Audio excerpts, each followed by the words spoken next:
And thank you for attending this virtual event today.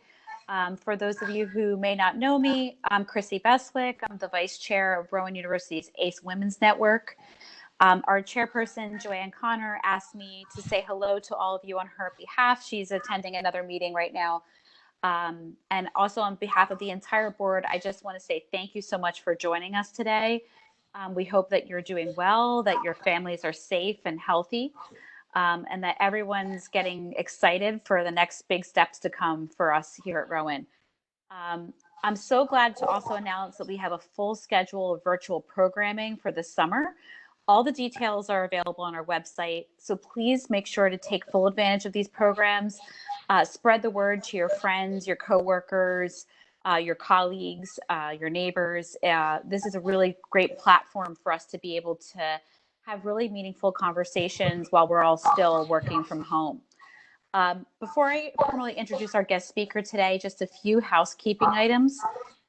During this event, you're going to be muted and your camera will be off. This is just to help us make sure that each participant is able to clearly see and hear our guest speaker. So if you have questions during the event, please send them on the chat option on the bottom right of your screen. So directly to Andy Watkins. Andy will help us to review the questions and ask several of them at the conclusion of today's event. You will also get a short survey right after this event closes. Please share with us what we can do to improve and any ideas that you have for future programming, because we want to try to tailor this to really meet your needs.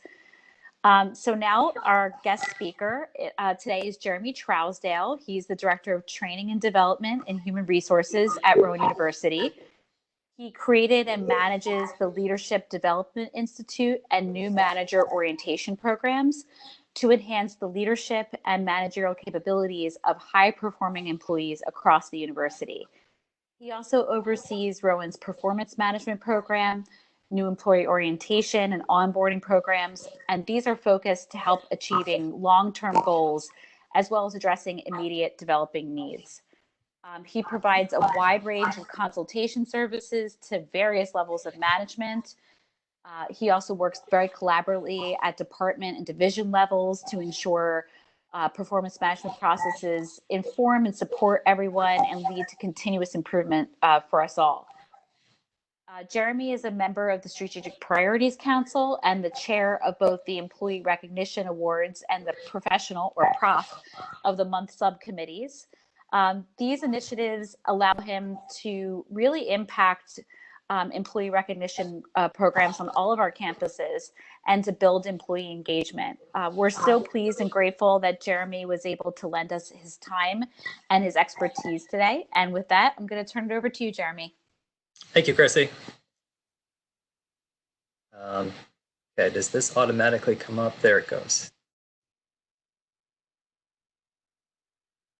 All right, well, hello, everyone. Thank you to Chrissy for the introduction, and thank you to the ACE Women's Network for inviting me to be a part of the professional development initiative that they have going on.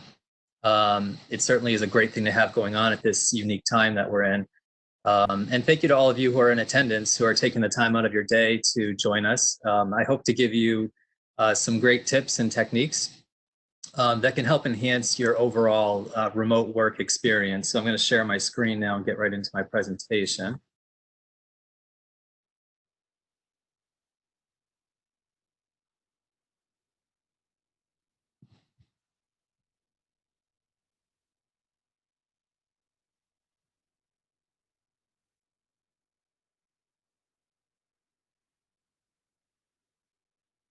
Okay, so the first thing I'm going to talk about is the remote workspace. And as you know, we've all been, working from home, for roughly around 2 months. So you probably have a pretty well-established workspace. So the takeaway from these next few slides is really going to be, is there anything that you can enhance in your current workspace to help you be more productive, to be more engaged and focused on your work?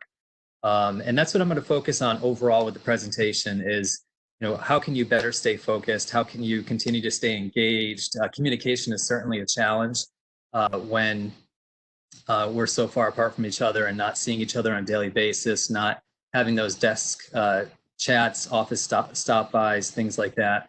So hopefully these tips will be helpful for you with some of that. You'll notice on the screen that I have a statement there. Remember that working at home can blur the lines between work and personal activity. The reason that I have that there is, in my opinion, the workspace that you set up is one of the big keys to separating your work from personal. When we go to work and we're physically on campus and then we leave that place of work at the end of the day, that a lot of times helps our mindset with separating work and personal. You know, we don't have that, a lot of us right now. So it's important that your workspace is kind of a dedicated space that you have that can really just be focused on work, and that you have that clear separation.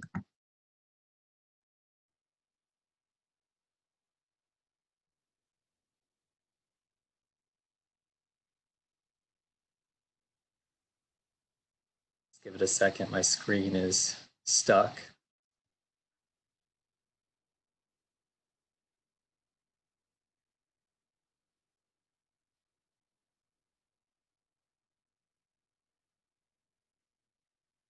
Apologize for the technical difficulty. Let me try to relaunch that. Okay. So as you can see, the ideal, I'm having more technical difficulties. Sorry about that. Your ideal workspace, of course, is the home office if you have that available to you. If you don't have that available to you, you may be looking at things like a kitchen table or your dining room table or the island in your kitchen or something of that nature. For me personally, I'm using my dining room table, and the key is that once you select that place, that you stick with that place, that you're not each day selecting a new place to do your work, bouncing around. It's helpful for your mindset if you can select one place and stick with it. It becomes kind of your headquarters. It's going to create that familiarity with your workday, get you in the right frame of mind. And ultimately, that's your starting point for a lot of the time management strategies that I'm going to put out there today. So that's some different things to kind of keep in mind with your space.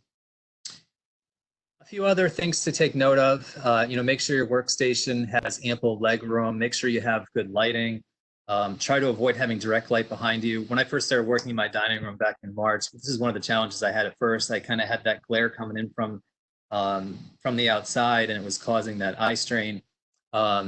So I had to kind of maneuver to the other side, and you're trying to find a balance between eliminating distractions, like things that are outside visually that you're looking at, but also having the right lighting. So it can be an important strategy to pick the right spot for that workstation.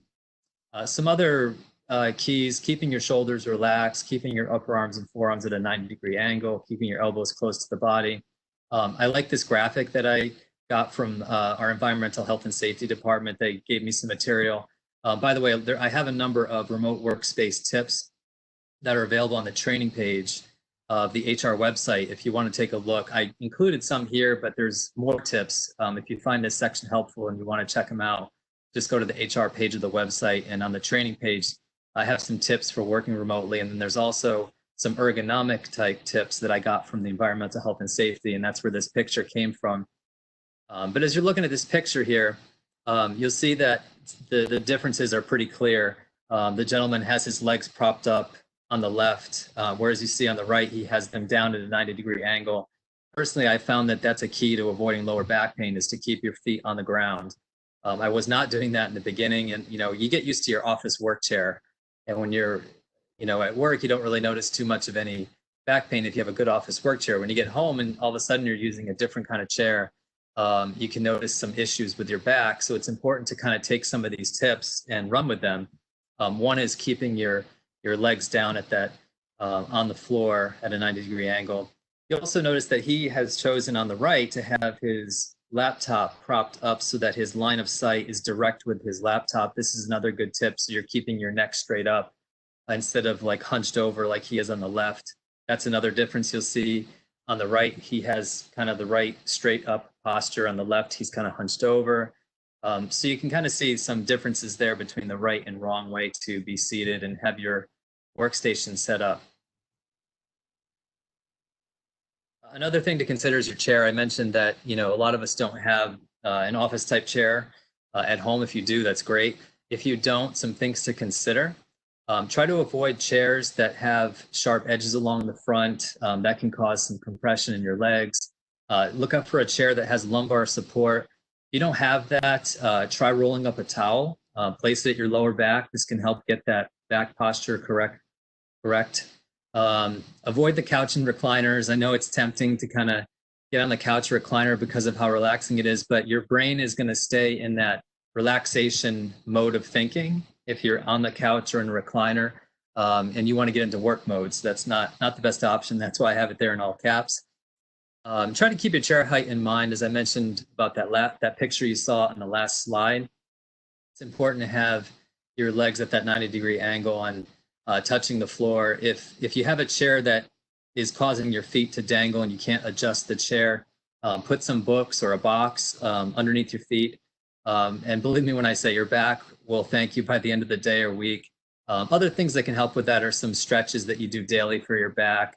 I know when I started working from home after a couple of weeks, I had to go and Google some stretches for my back because of these reasons. So that's something else that you can do.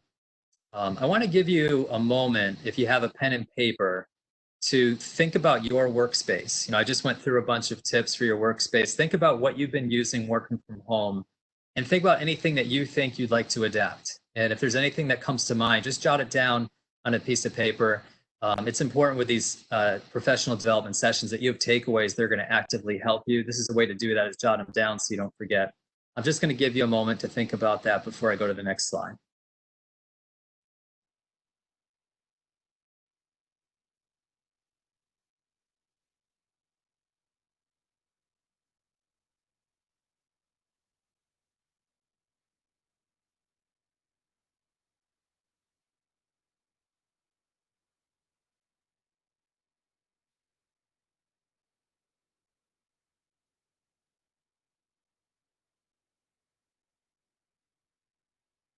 All right, I'm going to move into the next section.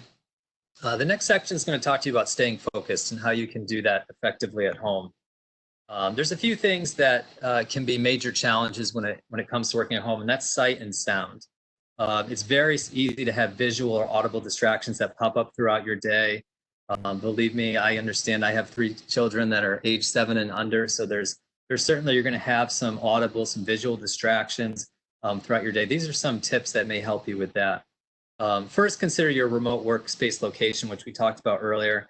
It may be more aesthetically attractive to have that desk in the center of the room, but sometimes that's less functional because of the distractions. So if it's better for you to work in a corner wall, or even just turned away from a window so you don't have that distraction, that can be helpful. Then, of course, is your phone, which is always a challenge for us in this day and age. If you find that throughout your day, you're consistently stopping the task or project that you've been working on to check for texts, or you have social media calling out to you, whether it's Facebook or Instagram or something else. If you have those things happening, maybe consider flipping over your phone for a certain period of time. You can leave the sound on so you're not missing anything important, but that can help prevent that major time-eating distraction of your phone. You want to save that, of course, for breaks. The traffic light option, I found this when I was doing research for the presentation. I thought this was interesting. This is a common thing that people who have children at home have used. Basically, the concept is to create a red, green, and yellow type of sign that gives those that are in your home an idea of your situation.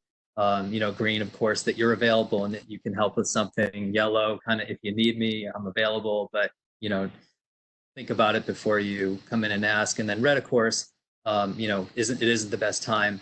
So it's pretty simple. The simplest version I saw of this online was 3 pieces of paper where you draw a circle and color it in green, red, yellow, and just kind of tape it up to your workstation. So when a family member comes in, they see it, you kind of get them in that mode of knowing when they can interrupt. This may or may not work for you, but for some people that has been an effective option. It's something to think about with helping staying focused. The next one, setting a timer for breaks. If you are kind of setting up your day to be like a work day where you take a break at a certain time, let's say that at 10:15 you like to take a break for 15 minutes. If you end up not timing that, you just kind of leave your workstation, which you should do, and you start going on the phone and you're looking at things, you're browsing the web, you're on social media, you start shopping, all of a sudden that 15 minutes turns into an hour and you're losing a chunk of your day. So it can be effective to just set a quick timer so that you're reminded, you know what, I should get back to work. It's been 15 minutes or 10 minutes or whatever you're using for your break time. That could be something that could be helpful for you. When it comes to sound, you may have the audio distractions of children in the house or landscapers outside or nearby construction, a dog barking, all these things. These are all things I put into this because I that's what I hear at my house regularly. So what are some solutions for that? Number one isn't going to work for everyone. The set of headphones where you can listen to music, for me, that doesn't work. I get distracted by music when I work, so it doesn't work. But number two, I will tell you, doing this research, this was one of the biggest benefits for me was the white noise generator. This has been a tremendous help for me. I downloaded an app on my phone that has white noise tracks that are like nature sounds and things like that. I don't play it throughout my day, but when I know I need to focus on a specific task or project that I need to get done, it has a very specific due date. I'll throw on the headphones and I'll listen to the nature sounds, and I'm amazingly surprised how effective that's been for me with getting work done. It really drowns out distractions, helps me stay focused. It may work for you, it may not. If you don't want to download an app, there's simpler white noise generators like just a regular house fan that you could consider if that interests you. But that's been one that's been very effective for me. Next, consider your comfort level. You see our friend over here on the right. He's lounging with his popcorn and his laptop. A reminder, this is not the best workspace. But one key is to get dressed. And that doesn't mean, of course, you got to get into your business attire. It just means that you want to get out of whatever you slept in, your pajamas, wherever it might be. It could be just getting into workout gear or just getting into shorts and a t-shirt, but just something different than what you slept in. And this is a big factor with getting your brain out of that relaxation mode and into work mode. I know I do this every day because it's very helpful for me to kind of get into that work mode. Don't work from bed. Besides the fact that it'd be easy to fall asleep there, this can confuse your brain. It can really interrupt the signal for sleep. When you go to sleep at night, this could cause some insomnia issues. Working from bed, definitely not the best option. Some other considerations with staying focused: try to stay hydrated throughout the day. Try to minimize snacking. One of the tips that may be helpful for you is just leaving the snack food in the kitchen. This is going to require you to get up and go over to the kitchen to get the snack. That can reduce how often you're doing it. It can get you up and stretching and a little bit of exercise as well. So that's a good thing to do. Try to reduce the eye strain. I thought this was interesting, the 20-20-20 rule. This means that at least every 20 minutes, you take the short time, 20 seconds, to look at an object that's 20 feet away. And that can help with your eye strain when you're looking at a computer throughout the day, the blue light. This is going to give you a helpful break. So a helpful way to remember it is the 20-20-20 rule. Every 20 minutes, 20 seconds, look at something 20 feet away. That can be very helpful as well. Get up and stretch. To me, this is the most important tip on this particular slide. You really need to get up at least once an hour to walk around the house, stretch your legs. Of course, if you drink a lot of water, that's going to help with that for sure. But that's an important thing just for your back, for stretching, just to give yourself a mental break as well. Even if it's just walking around before you settle back in, that's a big key. Just like we did with the last section for your remote workspace, I just want to give you a moment to think about the things I just mentioned in the staying focused section. Maybe it's the app for the white noise. Maybe it's some of these tips about stretching, eliminating distractions. Think about what you can do in your daily routine that you can implement that will help you with staying more focused. I'm just going to give you a moment to write something down for your daily routine.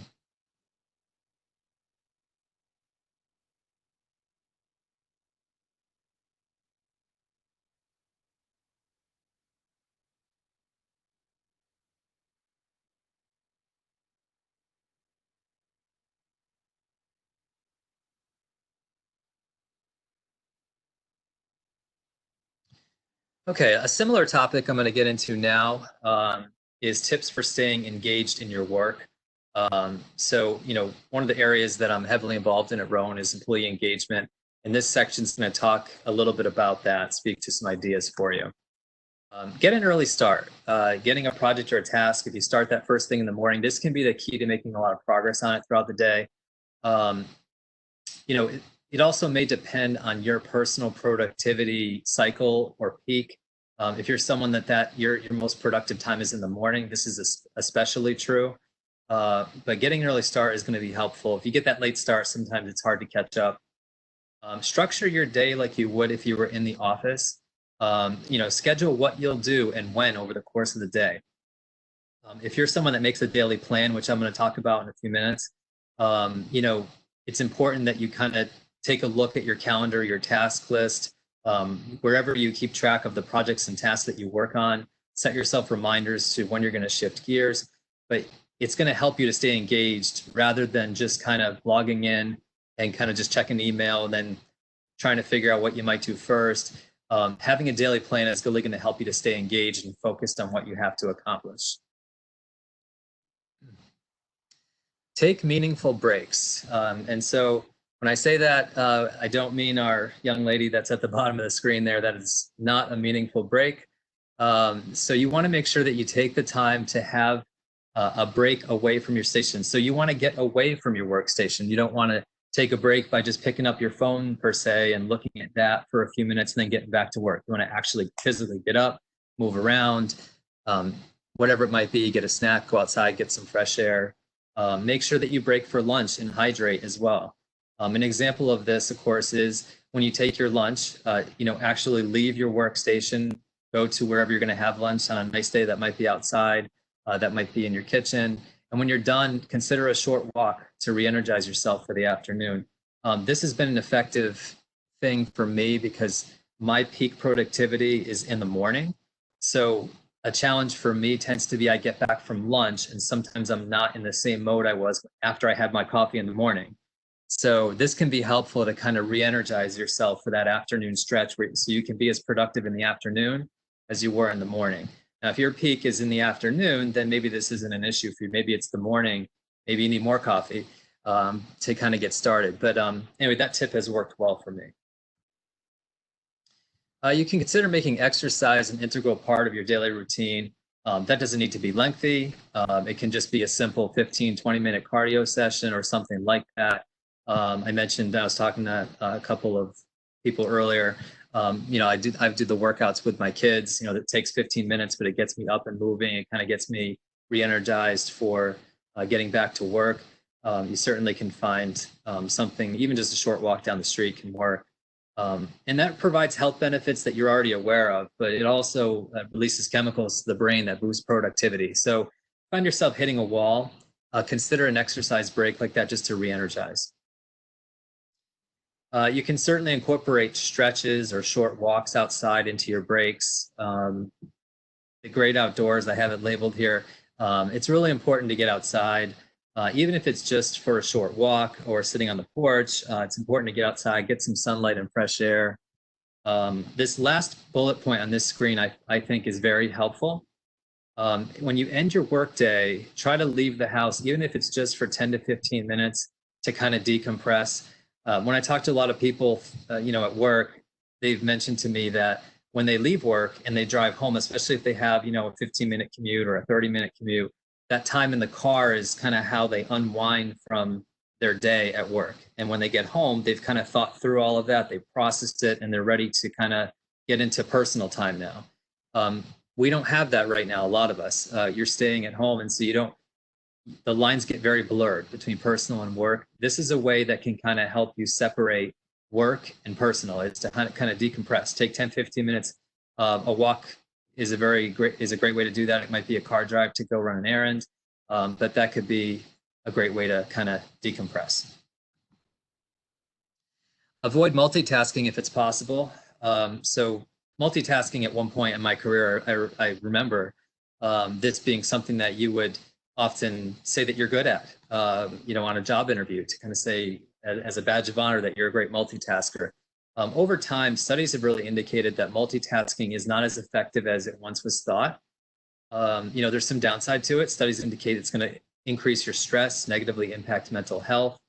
It decreases productivity, and sometimes people are surprised to hear that it decreases productivity. But if you think about it, it does make sense.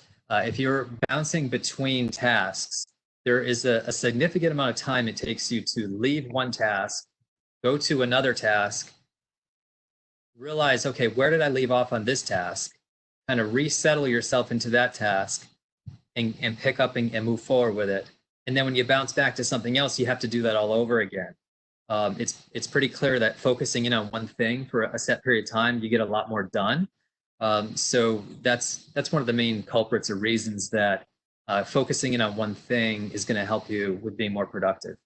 Another downside to multitasking is sometimes the quality of the work often suffers. Sometimes when you're bouncing between several different tasks, you may miss important pieces of that task because of the bouncing around, and that can really hurt the quality of the work. Now, the good news of this is that studies have shown that working remotely tends to reduce the pressure to multitask. So that's a good piece of information to be aware of, probably because you don't have as much interaction face to face as you do when you're in the office. 1 second. I only clicked a little too fast.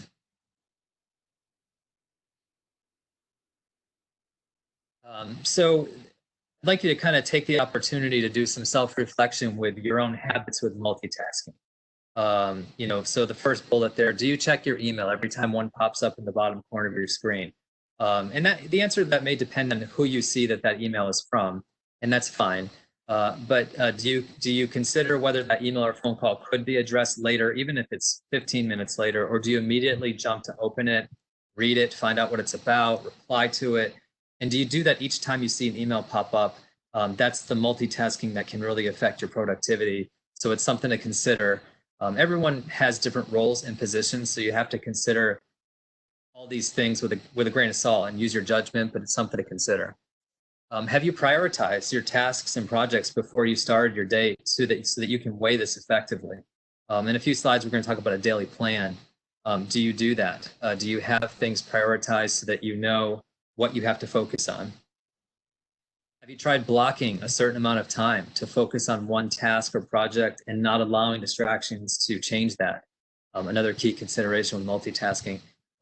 These are some key questions to consider and evaluate whether you need to make any changes to how you kind of handle your day. Next section I'm going to get into is going to focus in on communication and establishing expectations, caretaker responsibilities, and things like that. So communication is definitely one of the biggest changes and adjustments we've had to deal with as we've moved to working remotely. And a lot of you have probably already established how things are going to run with your supervisor, and you've got this all ironed out. But if you're finding that there's still been some struggles with communication and expectations, these are some things that you can consider. One common area of confusion is email response time, because you do have more interruptions probably in your day when you work from home. Is your supervisor expecting an immediate response when they email you?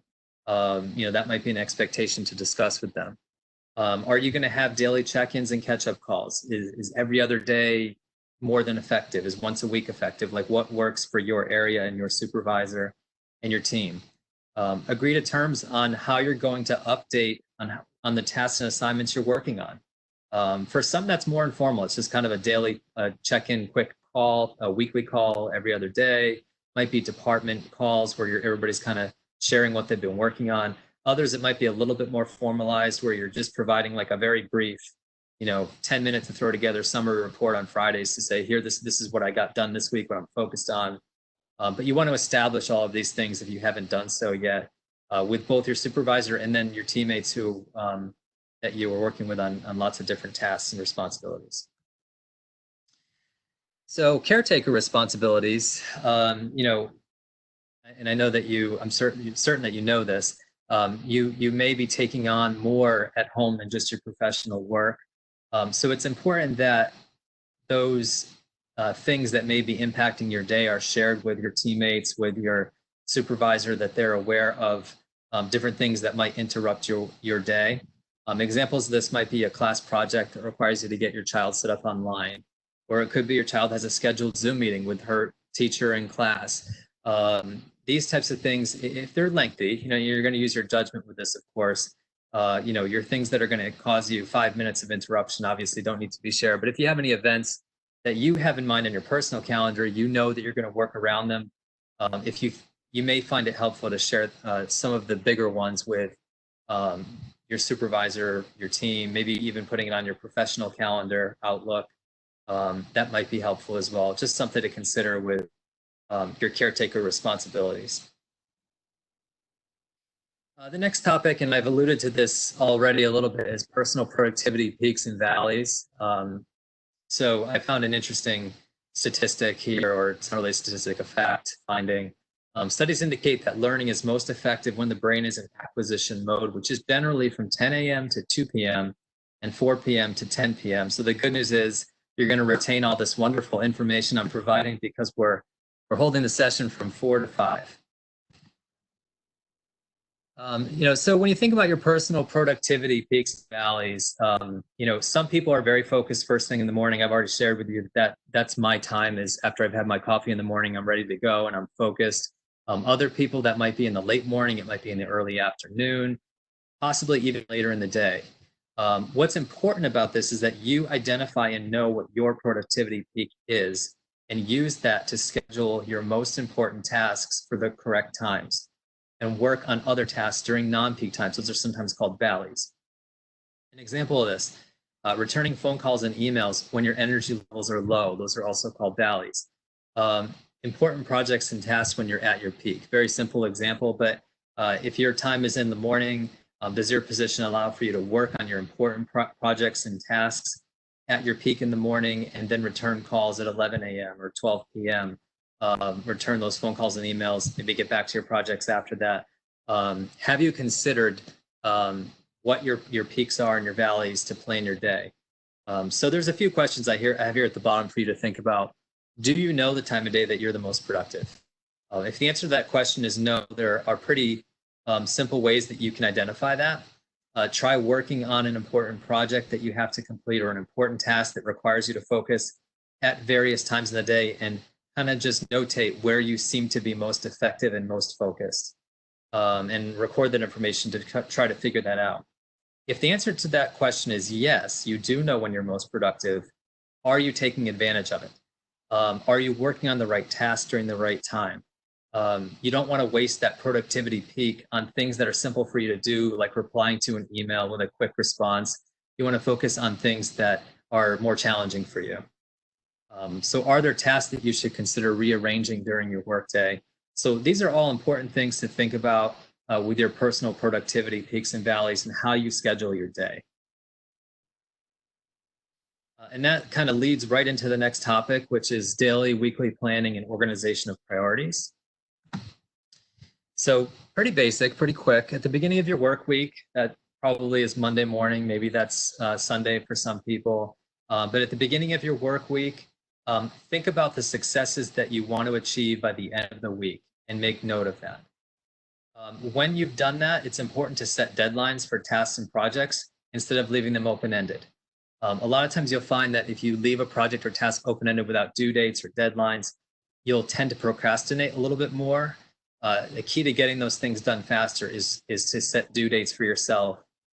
Even if you decide to break up a project into pieces, give yourself due dates for the pieces so you can keep moving along. This is a pretty simple outline on how to create a daily plan. I tried to keep it very brief, as this is a very brief training session. If any of you are interested in getting a more elaborate version of the daily plan, just send me an email and I'll send it out to you. I have a lot of information on creating daily plans. This will only take you maybe 5 to 10 minutes. When you get comfortable with it, it'll probably only take you 5 minutes. It doesn't eat up a lot of time. But starting out your day with this can be very, very effective. So your first thing there is find a gathering point in a way that you're going to analyze what your tasks and projects are. The tool that I personally use for this is the Outlook task list. It's the way that I track projects I'm working on, tasks. It's very effective for me because you're able to put due dates, have reminders. It works well for me, but you might have something that works better for you. It might be an Excel spreadsheet. It might be inbox in Microsoft Outlook. It might be something else, but you need a gathering point to kind of analyze what are the things that I have to accomplish today, this week, this month. Once you have that list together, you can use something called the TUG system. This is a system that's used to prioritize your tasks. Each of the tasks on your daily list, you would assign a T if it's a top priority, a U if it's understood to be important but not urgent, or a G, which is generally low importance activities, which doesn't mean they're not valuable. They are valuable, but they're kind of more when you have time type of tasks. Each of your tasks on your daily plan should have one of these letters so that you can organize them accordingly. Once you have them organized, you want to think about your personal productivity peak. You want to think about the time frame for each activity and how much time it's going to take, and throw some quick blocks of time onto each thing that you're going to work on for that day. And that's how you kind of plan out your day. When you kind of get towards the end of your day and you're kind of wrapping up, you of course could check off or delete tasks that you've completed. It might be moving them forward to next month if it's an ongoing task. If you're using the Outlook task list, you'll just possibly moving it to the next month. It just depends on what tool you're using to do your daily plan. Review and reprioritize what wasn't completed yesterday. That's kind of reshuffling after.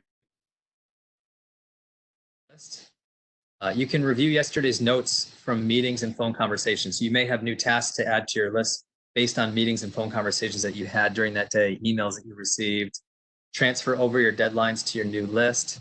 The key to a daily plan is being consistent. If you don't use it every day, it's going to be very difficult to be effective. If you're not going to do it every day, at least try to do it several days a week. And then you're going to get the most out of making a daily plan. Personally, I know that this has helped with my efficiency. It might be something just to give it a shot and see if it works for you. Another consideration is how you manage email and phone calls. Consider the best way to manage them for your position. Are you able to check and respond to emails on the top of the hour or every 2 hours instead of ongoing throughout the day? If that doesn't work, are you able to do that when you're at your productivity, based on your productivity peaks? I mentioned an example of that earlier. You might consider batching. Batching is taking similar tasks and batching them together, like returning phone calls and emails into one chunk of time and knocking them all out at one time. Perhaps in a non-peak time, a valley is a good time to do those non-critical tasks. But the bottom line is, can you handle email and phone calls and responding to them in an organized way like this, or does your position answer them immediately? Only you can answer that question, but it is something to consider with your time management for your day. So consider all of this. We talked a little bit about this during the multitask section as well. Some other organizational tips for you to consider. Try to standardize as many of your ongoing tasks and activities as possible. Do you have email templates for repetitive emails? Tremendous time saver if you do. If you have emails you send regularly, that copy and paste and then changing a few words is going to save you a lot of time. Save them in a place that you can get to them easily. Are there paper processes that you could look to automate? That's a big time saver as well. Do you have up-to-date procedures, especially for tasks that you don't complete very often? It's a time killer when you do something not regularly that you have to try to figure out. I haven't done that in 6 months. I forget a few of these steps, and then you're going back through like notes or looking for emails and trying to find, how did I do this last time? If you have up-to-date procedures, that's going to save you a lot of time for some of those tasks that you don't do very often. It's also helpful if someone is out on a leave of absence, if there's procedures that can be referred to. If you have someone new that's starting a position, those procedures can be very helpful. Can any of your processes just be streamlined for efficiency? This is a great thing to look at on an ongoing basis. Is there anything you can do a little bit differently to save time and make it more efficient, make it more user-friendly or easier for other people? That's another thing to consider. Finally, on this slide, when requesting something, be very specific. It's a time drag, a time waste. You send an email, it's kind of vague. They send back their questions. You send back some answers. If you can be very specific with what you're looking for in that first email, it's going to save yourself a lot of time with avoiding the back and forth. So be very specific. That applies to phone calls as well. do a phone call, being very specific on the phone call can prevent those back and forth phone calls or emails. This is the last section I'm going to go through with you, and this is going to talk to you. I'm going to talk to you a little bit about procrastination and some of the other remote work challenges that we face day in and day out, or when we work remotely. You might say, well, why are you focusing on procrastination over some of the other challenges? Mainly because I was doing research for this and I found a Gallup survey that said that procrastination is the second biggest downside of working remotely. And first, of course, was those distractions, which we've talked about a little bit already today, which is a very close relative of procrastination. So I thought it'd be helpful to kind of hone in on procrastination for the group. So first, let's take a look at why do people procrastinate? One reason is fear of failure. You fear that the end result of the task or project that you're working on is not going to end successfully. So the first thing with this is just mindset. You have to think positively. I would encourage you, if you're struggling with this, to think about all the great jobs you've done in the past. Think about projects and tasks that you've completed successfully before. This is going to help really pump yourself up, give yourself a pep talk, and get you back on the mode of working on that project and stopping the procrastination. But keep in mind, even if you fail, which is not a given, failure is a part of life. Mistakes can be fixed, most of them anyway, and you learn from those experiences. Another common people procrastinate is excessive perfectionism. You kind of go into it thinking, no matter what I do, the end product is not going to be what I expect of myself. So you continue to kind of put it off and put it off. So this is another mindset challenge that you have. You have to just keep in mind that no task and no thing is going to ever be perfect. You just want to focus on doing your best and being happy with the output. And that way you can really get a jump start on the project or task you're working on. The next reason people procrastinate is low energy levels or lack of motivation. If that's the case, you may just want to consider what's causing that. Would better sleep help you with this? Would it be getting some exercise to kind of re-energize yourself? Is it an issue with diet? What are some things that you could do to kind of re-energize yourself, get those energy levels up, re-motivate yourself? So you want to consider what's causing that for the cure for that one.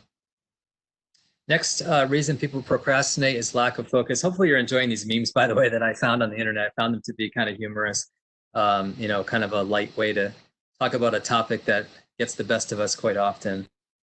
Lack of focus. If lack of focus is the challenge, that daily plan that we talked about before is very helpful with eliminating the lack of focus. Try to set yourself some inspirational and attainable goals. Don't set the bar too high because then you're likely to fail, which is not going to be helpful for your motivation and drive, but set something that's reasonably difficult to kind of set the bar at a reasonable level. Lack of understanding. Maybe you've been given a project or a task that you're just not sure how to take it on. You have a lot of questions.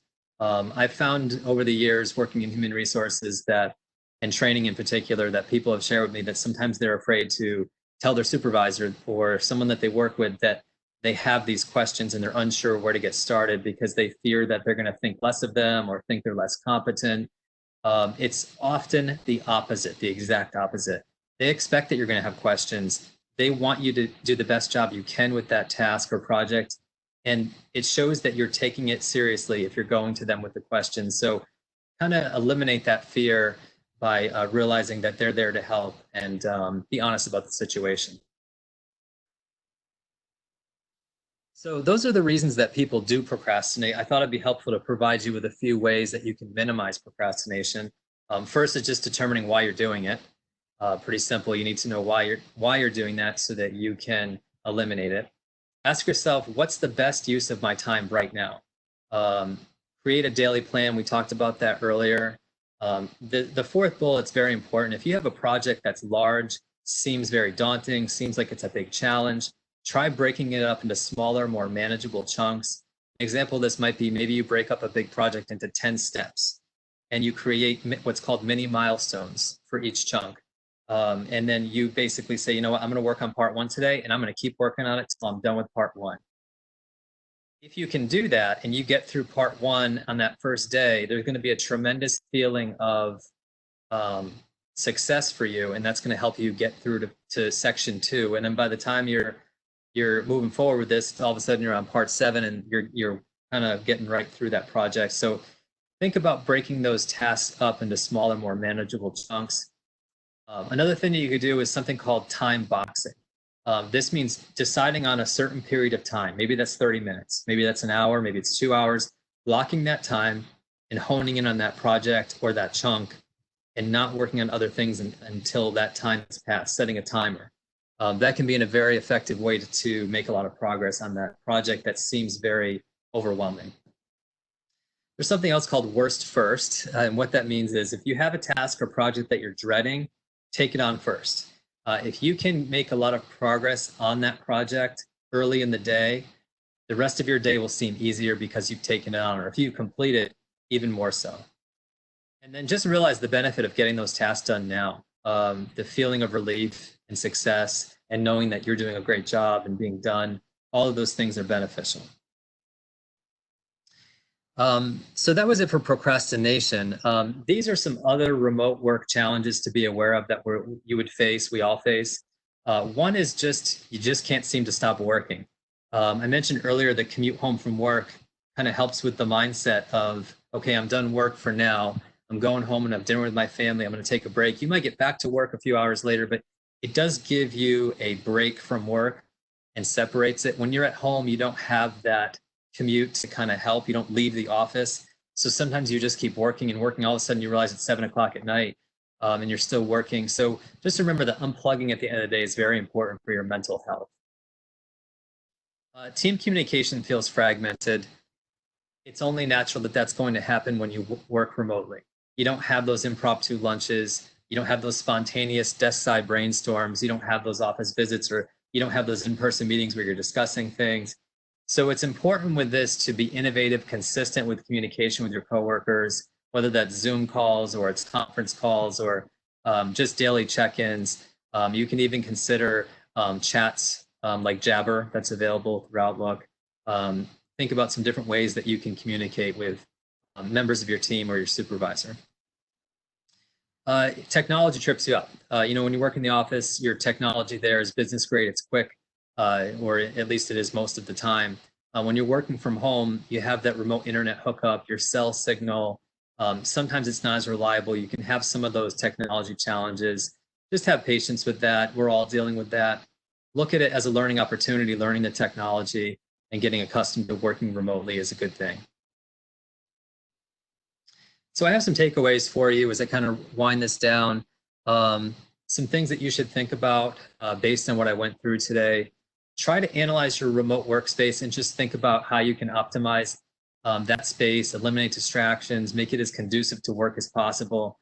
Look back at what you may have jotted down at the end of that section, reflect on that, try to implement some of those changes relatively soon. Consider which focus and engagement concepts you can implement into your daily routine. Consider that daily and weekly planning concepts that we went through that might help with efficiency and productivity. Think about your personal productivity peak. Think about the best practice for emails and phone calls. If you're recognizing that you're procrastinating on a certain task or project, consider some of the tips that were offered today. Make a conscious effort to keep up the communication, maintain it, increase it with your coworkers and direct reports, supervisor. That communication is critical when we're working remotely. And then lastly, just be flexible and remember working from home is different than reporting to the office. My final thoughts, I found a couple of quotes that I thought would be helpful as we kind of wrap up. The first quote, connect the dots between individual roles and the roles of the organization. When people see that connection, they get a lot of energy out of work. This is going to give you importance, dignity, and meaning in the job. The reason I selected this quote is it's very important when you feel like you've hit a wall or you feel disconnected from your department or Rowan University as a whole to think about how your role impacts the department, how it impacts the division, how it impacts the university, and how important the things are that you're doing. That's going to help tremendously with your engagement in your work.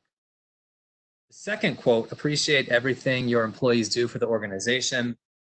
Nothing else can quite substitute for a few well-chosen, well-timed, sincere words of praise. They're absolutely free and worth a fortune. Just a reminder of how important recognition is of exceptional work. Take the time to send a quick email, a text, a note, a voicemail, something to coworkers, your manager, direct reports to tell them how great they're doing. This is important year round, but it's even more important when we're working remotely and people feel a little bit more of a disconnect sometimes. This can be very helpful for employee engagement, is to focus in on that recognition. So I thought those two quotes would be a good way to kind of wrap it up. I appreciate your attentiveness and time. I hope the presentation was helpful, and we're going to kick it over to some Q&A. I'm going to stop sharing first here.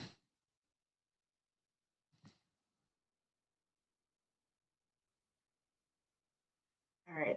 Thank you so much, Jeremy, for that. Can everyone hear me, or can you hear me? Jeremy, okay? All right. There are so many great nuggets in your presentation. Like, I was feverishly writing down some things for myself. So Thank you. It was really good. So we do have a few questions. I particularly, which I didn't think about, which was the white noise generating. So a lot of times put music on, but the words are distracting for me. So I never thought about just putting white noise on. So that's actually one of the takeaways that I'm going to incorporate into my own work from home space. But first question we have, you talked about the time of day you're most productive. What if your time of day that you're most productive doesn't match your team and or the people that you converse with daily? So you talked about batching. How do you combat varying schedules when your colleagues are most active and then when you're most active? That's a great question. I would say, and I don't know that there's a perfect answer to this, but I would say that if you're most productive, let's say that time is in the evening when others aren't working, maybe you can structure your day so that when you're interacting with your department frequently, that might be during your valleys, and because you're just kind of handling communications and that's simple for you to do, but you're working on maybe projects and tasks that are challenging at your peak, which might be off hours. If you've established with your supervisor that they're fine with you kind of having that schedule where you're working at the hours that are most productive for you, their goal is just for you to be accomplishing what you need to accomplish, then I think it would be fine to kind of work on your important projects and tasks during that peak time, and during the valleys possibly be available for coworkers and others. Thank you. Then you also, going back to, you also talked about our colleagues that can't stop working. How do you deal with the colleague that's sending out questions or emails at 7, 8, 9 o'clock? You know, do you respond to them or do you wait until the next day to respond to them? And like, how do you shut it off? I think a big part of that is establishing expectations with your supervisor and coworkers, in particular your supervisor. But this is probably going to depend on who you're receiving these requests from and what the expectations are. So I can't speak to, say, a supervisor. If they're expecting you to respond, that's a little bit different. But I would, for me personally, I wait on responding to those things. I wait until the next day because I think from a mental health perspective, you need some separation. You need a break from work. And if you're not taking that, you can get run down.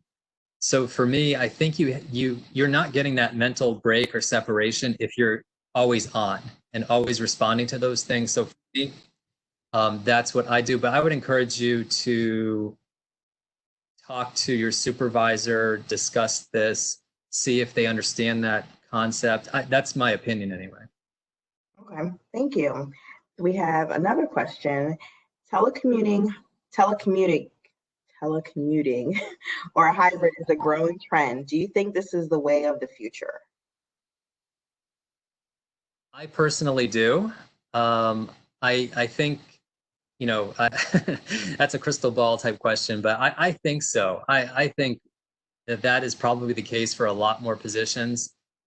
This is a total opinion answer, but I just think that people are learning from this unique time in history that people can be very productive working remotely, maybe more productive.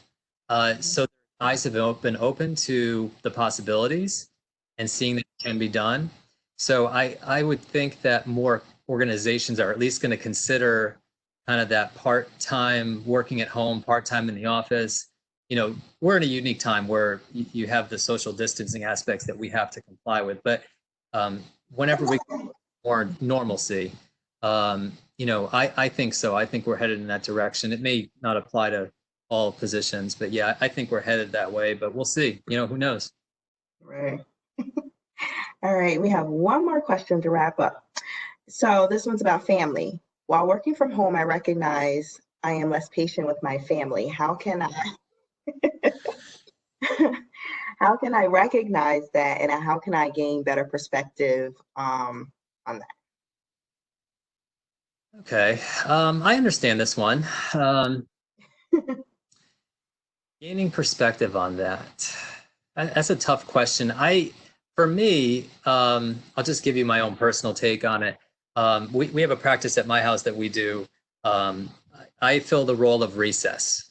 You know, my kids are obviously home like all kids, and we have a school day that's kind of working remote school day. I take them out after lunch for recess, and that's kind of like their time with dad. And we have a lot of fun outside. We play tag, we go on the swings, and it allows me to have some family time with them, and they kind of get that dad time, and it helps with them giving me some space because I'm spending time with them at that time. Part of it might be communication. I mentioned in the presentation about the red, yellow, and green traffic light thing. That won't work for everybody, but that might be helpful with kind of establishing, you know, when's a good time to check in. Maybe they're just interrupting constantly because they don't think anything of it. Maybe they just don't know like that you're trying to focus. So having those conversations can help with that and kind of avoid some of that frustration. So I guess that's the couple of things that come to mind. Yeah, those are great suggestions. Like I said, I took down a whole bunch of copious notes. So also you talked about creating the daily plan. What we can do is put that up on the website, and then it'll be accessible to everyone after the presentation. So at this time, we're going to have to close up. We have Chrissy that'll do our closing for us. I personally enjoyed your presentation. Thank you, Jeremy. Thanks, and Andy. then we'll have Chrissy. Hi, everybody. I'm back. Jeremy, again, thank you so much. Some definitely helpful words of wisdom, I think, for us all. For me, I would just say personally, I think it's been both a giant challenge and a huge opportunity. I'm a mom with a 13-year-old, and I also have my 7-year-old niece who lives with us part-time. So it's kind of balancing, right? Every single day, Yes. all the things, all the time. Yeah. And I would just say one thing that I always try to remember is patience, not only for yourself, but for everybody around you, because we're all like going through this Yes. in very, very different ways. Even the family members in your own household, we're all experiencing this new world in unique ways. So just remember to be patient and to do your best. That's all we can all do every day is just strive to do our best. So thank you again so much for sharing your time with us tonight. Thank you for everyone for attending. Please do remember to fill out that survey. It's quick. It takes like a minute and a half. And we will see you for our next virtual event. Take care. Thanks, Chrissy. Thank you.